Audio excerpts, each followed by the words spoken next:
दोस्तों, कहानियों के पोटली में आज की जो कहानी मैं आपके सामने लाया हूं उसका शीर्षक है लड़ती बकरियां और सियार। बहुत समय पहले की बात है। एक जंगल में किसी बात को लेकर दो बकरियों के बीच झगड़ा हो रहा था। इस झगड़े को वहां से गुजर रहे एक साधु महाराज देख रहे थे।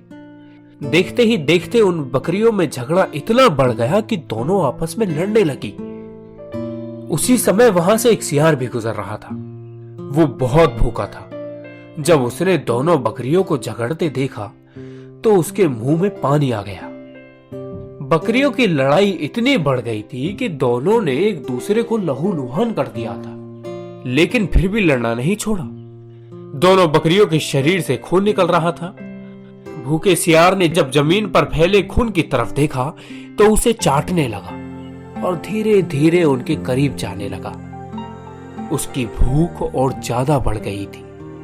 उसके मन में आया कि क्यों ना दोनों बकरियों को मारकर अपनी भूख मिटाई जाए। वहीं दूर खड़े साधु महाराज ये सब देख रहे थे। जब उन्होंने सियार को दोनों बकरियों के बीच जाते हुए देखा तो सोचा कि अगर सियार उन बकरियों के बीच में गया तो उसे चोट लग सकती है, यहां तक कि उसकी जान भी जा सकती है।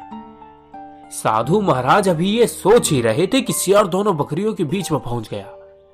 बकरियों ने जैसे ही उसे अपने पास आते देखा तो दोनों ने लड़ाई झगड़ा छोड़ दिया और उस पर हमला कर दिया।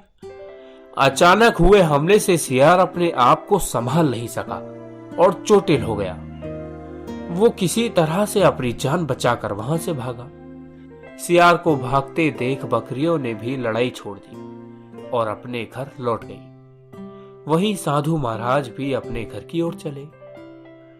दोस्तों, इस कहानी से हमें यह शिक्षा मिलती है कि हमें तीसरे बंदे को अपनी लड़ाई झगड़े आपसी फूट के बीच में नहीं पड़ने देना चाहिए, क्योंकि तीसरा आदमी इस बात का फायदा उठा लेता है।